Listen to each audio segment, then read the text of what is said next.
بعض روایات میں ہے کہ معاویہ بن یزید نے 3 ماہ تک یہ تحقیقات کی اور پھر تخت چھوڑا۔ ناظرین گرامی، آپ اندازہ کریں کہ 20 سال کی عمر کے جب انسان اپنی جوانی کے عروج پر ہوتا ہے، یزید کا جانشین ہونا اور پوری اسلامی مملکت پر حکمرانی کرنا اپنی تمام جائز و ناجائز خواہشات کو پورا کرنے کے لیے بہترین موقع تھا۔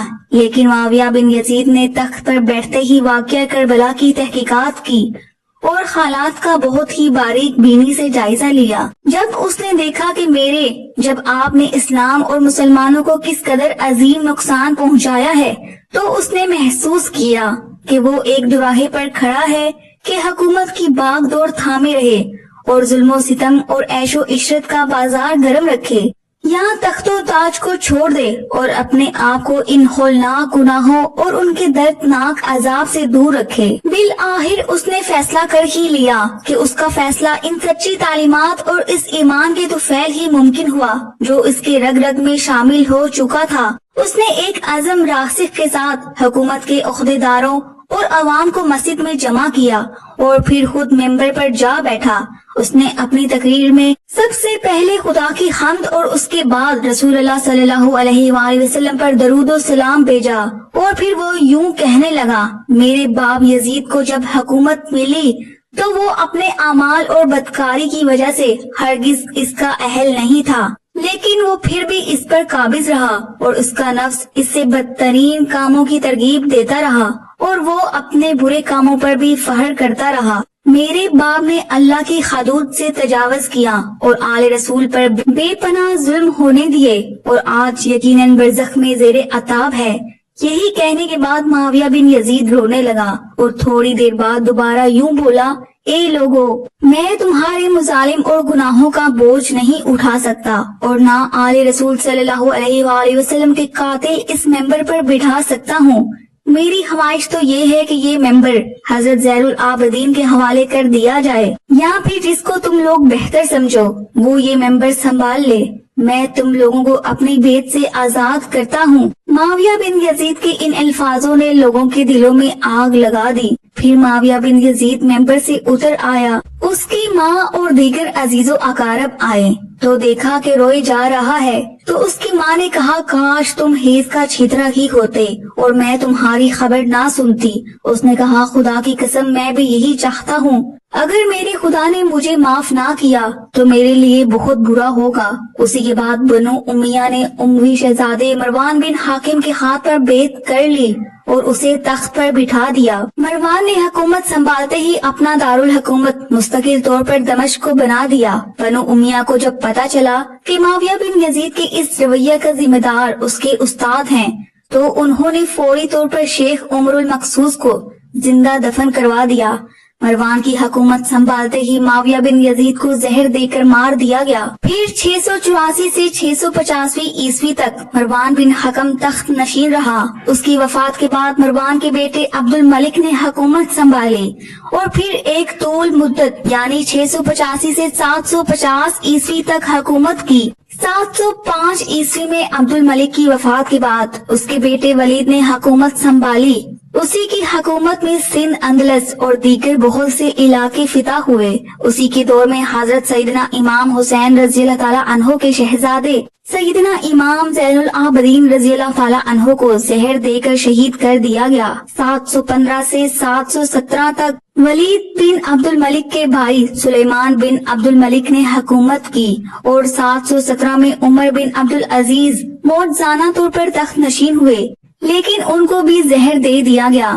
720 سے 724 تک ولید بن عبد الملک اور سلیمان بن عبد الملک کے بھائی یزید بن عبد الملک نے حکومت کی باغ دور سنبھالے رکھی۔ اس کے بعد حشام بن عبد الملک، ولید بن یزید، یزید بن ولید، ابراہیم بن ولید اور مروان بن محمد نے بالترتیب حکومت کی اور 750 عیسوی میں بنو امیہ کی حکومت کا تخت بنو عباس نے الٹ دیا۔ یہ ابو مسلم خراسانی تھا جس نے بنو امیہ کے آخری حکمران مروان ثانی کو شکست دی، اور ابو مسلم خراسانی نے بنو عباس کے ابو جعفر المنصور اور ان کے بھائی ابو العباس صفا کو حکمرانی سونپ دی۔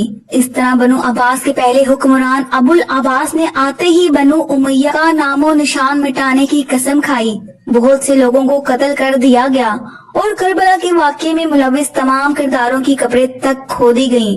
اسی طرح بنو عباس کے حکمران ابو العباس الصفا نے یزید کی قبر کھودنے کا بھی اعلان کیا اور تمام لوگوں کو کھلے عام دعوت دی کہ ہر کوئی اس کی لاش دیکھے۔ لاش نکالنے کا مقصد یہ تھا کہ ابو العباس کہتا کہ یزید کی لاش کو سولی پر لٹکاؤں تاکہ سب لوگ عبرت حاصل کریں، اور بنو عباس کی حکومت کو اہل بیت کے چاہنے والوں سے استحکام بھی مل جائے۔ چنانچہ یزید کی عبرت ناک موت کے 65 سال بعد حکمران ابو العباس نے اپنی نگرانی میں یزید کی قبر کو کھدوایا، لیکن جب قبر کو کھولا گیا تو سب یہ دیکھ کر حیران رہ گئے کہ اس میں لکڑیوں کی راکھ، بدصورت کتے اور ایک اژدہے کے سوا کچھ نہ تھا۔ اللہ تعالی ہمیں اہل بیت سے محبت کی توفیق عطا فرمائے اور ہمارا خاتمہ ایمان پر فرمائے، آمین ثم آمین۔